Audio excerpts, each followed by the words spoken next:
ایک مرتبہ حضرت موسیٰ علیہ السلام طور کی طرف روانہ ہو رہے تھے کہ راستے میں ان کی نظر ایک غمگین عورت پر پڑی جو آنسو بہا رہی تھی۔ انہوں نے اس سے اس کی پریشانی پوچھی۔ عورت نے کہا، اے اللہ کے نبی، میری کوئی اولاد نہیں ہے، میری سب سے بڑی خواہش ہے کہ مجھے اولاد نصیب ہو، کیا آپ اللہ سے پوچھ سکتے ہیں کہ مجھے اولاد ملے گی یا نہیں؟ حضرت موسیٰ علیہ السلام جب طور پہاڑ پر پہنچے تو انہوں نے اس عورت کی بات اپنے رب سے کہی۔ جواب ملا، اے موسیٰ، اس عورت کی تقدیر میں اولاد نہیں لکھی گئی۔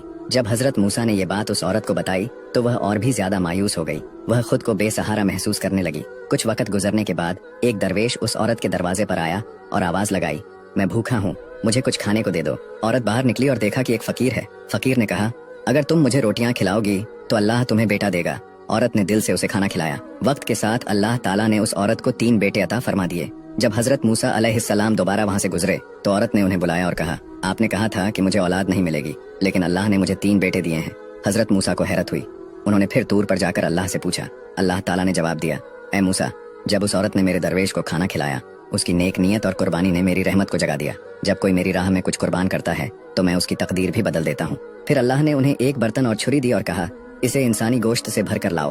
سب نے انکار کیا، مگر ایک غریب آدمی راضی ہو گیا اور اپنے جسم سے گوشت کاٹ کر برتن میں ڈال دیا۔ اللہ نے پوچھا، تم نے اپنی چمڑی کیوں نہیں کاٹی؟ کیا تم انسان نہیں؟ حضرت موسیٰ پر یہ بات بہت بھاری گزری۔ انہوں نے سجدہ کیا اور کہا، یا رب، مجھے معاف کر دے۔ اللہ نے فرمایا، میں دلوں کو دیکھتا ہوں، میری راہ میں دی گئی سچی قربانی